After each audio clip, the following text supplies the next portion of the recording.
बच्चों, ये कहानी है चरणपुर गांव की, जो कि बहुत ही खूबसूरत गांव था।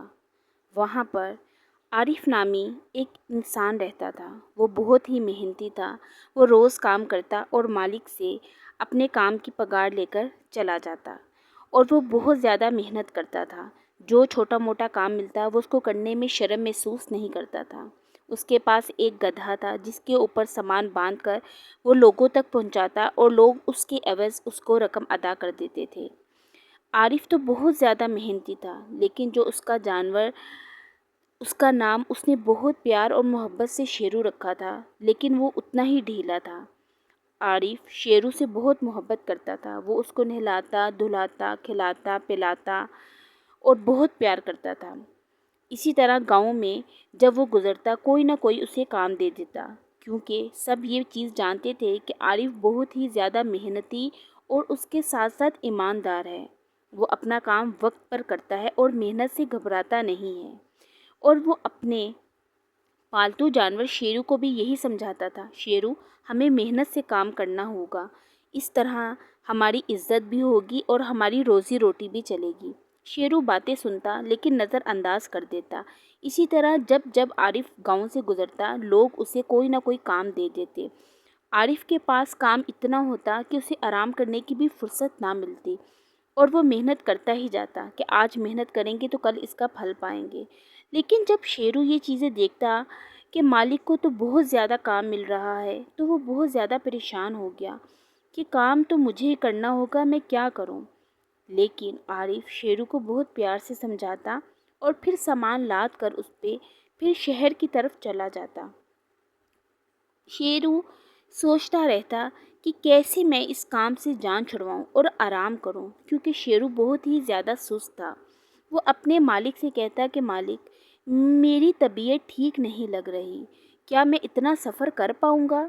शेरू ने कहा, कोई बात नहीं, तुम मेरे साथ चलो, मैं तुम्हारी हिफाजत करूंगा। शेरू को नमक का काम मिला। शेरू ने नमक की बोरियां लाद लीं और शहर की तरफ चल पड़ा। जैसे ही वो झील पार करने लगा, वहाँ बहुत ज़्यादा पानी था। शेरू ने ये चीज़ सोची और सोचता सोचता शहर की तरफ चल पड़ा। फिर जब वो आया, आरिफ ने अब माल पहुंचाया और मालिक से पैसे लेके घर चला गया। जब अगले दिन उसे और ज़्यादा काम मिल गया।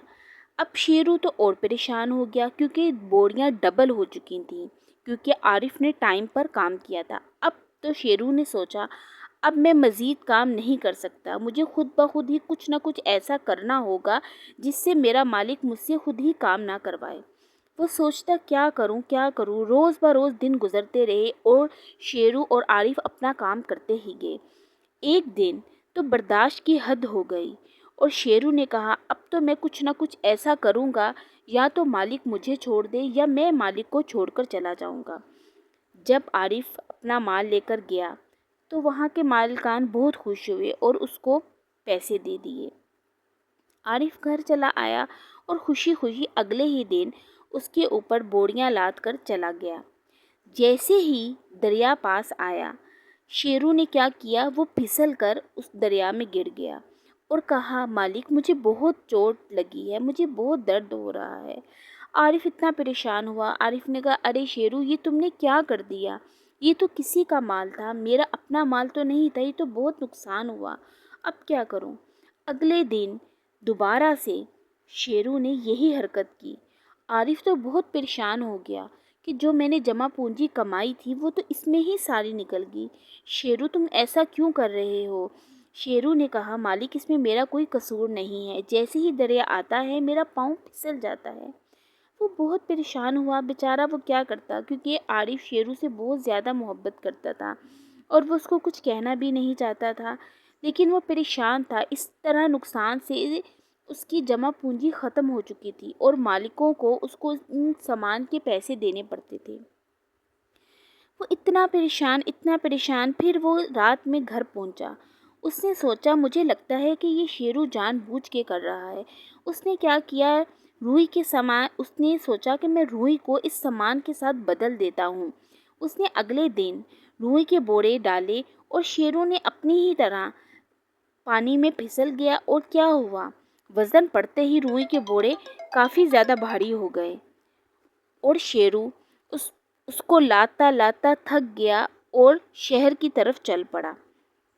جب وہ گھر پہنچا تو وہ بہت شرمندہ تھا۔ اس نے اپنے مالک سے معافی مانگی اور کہا، مالک، میں سمجھ چکا ہوں، آئندہ میں ایسی کوئی بھی غلطی نہیں کروں گا جس سے آپ کو پریشانی کا سامنا کرنا پڑے۔